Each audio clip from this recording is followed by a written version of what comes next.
Hey guys, it's me, Courtney with a Q, as you can tell by my cute little intro. And also, as you can probably tell by the title of this video, this is going to be a story time about the most uncomfortable. Sorry, there's cars driving past. The window is down, but anyways. So this was the most uncomfortable interview of my entire life. And I have been on quite a few interviews. Let me just put that out there. But this one, this, gotta put some chapstick on to tell this one. So I get there and the lady takes me back into the room and she's asking me, basic interview questions like I expected. And she's like, oh, do you have any days where you may have conflict or anything like that? I said, well, every other Thursday I do have a doctor's appointment around 6:30, but you guys close way before then, so I just wouldn't be able to work any overtime. So it shouldn't be any issue during normal work hours. And she was like, okay, I'm gonna go get the doctor. So the doctor comes in, he introduces himself. He's like, hi, or whatever. And then he goes, so are you in this for the long haul? Of course I lied. I was like, yeah, I'm in this for the long haul. And then he was like, so what do you see yourself doing in like 5 years? Like what are your goals? And so I was honest. I said, well, I plan on going back to school eventually to get my master's degree. And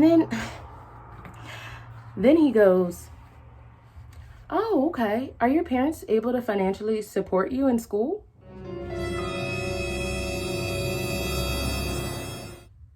I'm trying to figure out what that has to do with the interview. So I'm like, yeah. I mean, like, low key, like, not a lot, but like, yeah, they're able to do the best that they can. And so then he goes, so what do your parents do? Mind your business. Mind your business. I'm like, my dad works at blank, blank, blank, and my mom works at blank, blank, blank. And then in regards to my dad, he's like, oh, didn't that company close? I heard they laid off like 200 employees. That must be really hard. I was just sitting there like, yeah, but they may relocate him, so we're good. And he's just like, yeah, because that company was like a really big staple in that town. Like it was there for 40 to 50 years.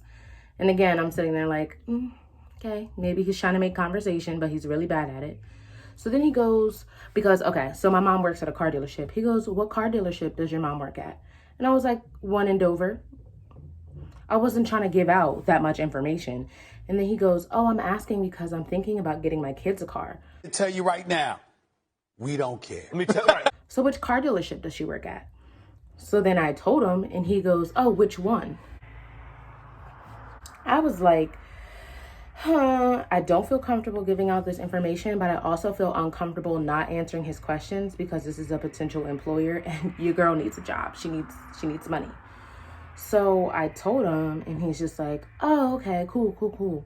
Well, obviously he didn't say cool, but like I'm paraphrasing. So then the next question he goes to ask me is, so I see you may not be available on Thursdays. I said, yes, I'm just not available to work overtime on Thursdays because I have a doctor's appointment every other Thursday from 6. It's usually either at 6 or at 6:30. Then he goes, so what kind of doctor do you see? What's the title of your doctor? I was like, I was pretending like I didn't know. I was like, I kind of forget. Because one, I didn't want to tell him because I'm like, that's none of your business. So I was just pretending. I was like, I don't know. He was like, oh, that's okay. So what do you go to the doctors for? Huh? Sir, what? I literally had to re-ask him that question. I was like, oh, I'm sorry. What did you say? Because I wanted him to hear what he said and then process whether or not he really should be saying that.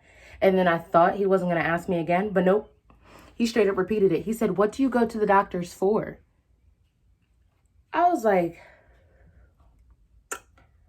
therapy? And he was like, oh, okay, so you see a therapist. I was like, yeah. Then he goes, are you physically and mentally able to do this job? Excuse me? Okay. Yes.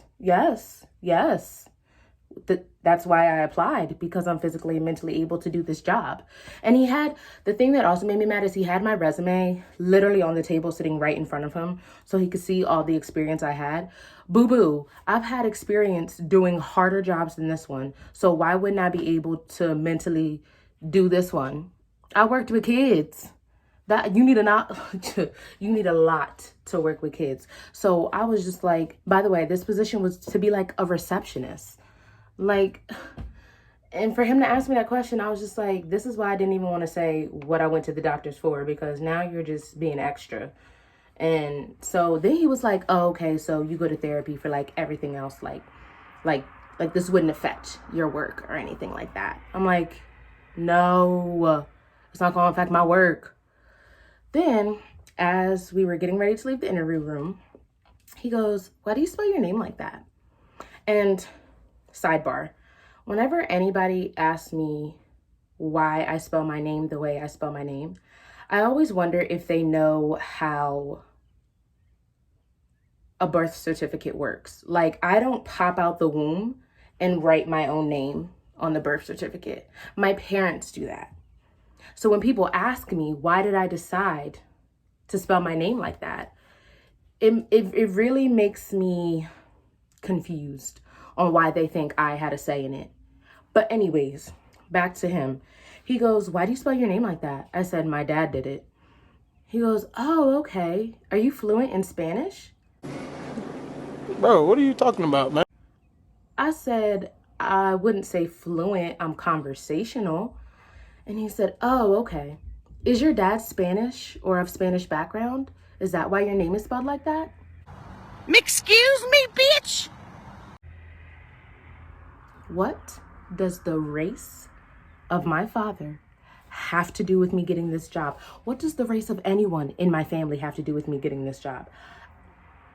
I was like, no, he just wanted me to be different. He was like, oh, okay. This whole interview, I literally was sitting there like, even if I do get hired, I don't want to work for him, because all these questions he was asking me, I just felt like was too personal. I was uncomfortable. I was afraid to not answer because, like I said, your girl desperately needs money. Well, not like desperate, but like, I want a job. But now I know for future reference, if an employer asks me those questions, I'm straight up going to be like, I don't feel comfortable answering that straight up, because I was just so surprised that he was asking me about the financial status of my parents, where they worked, why I go to the doctors, and then asking me about the race of my dad. So overall, yes, that is my experience at the most uncomfortable interview of my entire life. I don't even know how he could be a doctor and ask such dumb questions like that. Like, in my mind, I was literally like, so do they not teach you social skills in medical school? Or like, do they not teach you the law? Like HR? Like, you're not supposed to be asking me why I go to the doctors. And the whole interview, it was just a mess. And then there was another girl that was in the interview. She wasn't also trying to be hired. She was like the first lady that was asking me questions. She was just sitting there the whole time like, I was like, girl, help. I was sending her those like, help me eyes, because what is your employer doing? So yes, that was my experience. I hope honestly no one ever has to go through that, because that was awkward AF and uncomfortable. But like I said, your girl's gonna be prepared for next time. When somebody asks me those questions, I'm just gonna be like, I'm sorry, but I don't feel comfortable answering those questions. So yes, that's what happened. Hope you all are having an amazing day. Say what you want, unless you're that doctor that interviewed me. Feel how you feel, do whatever you do, but always keep it real. Bye.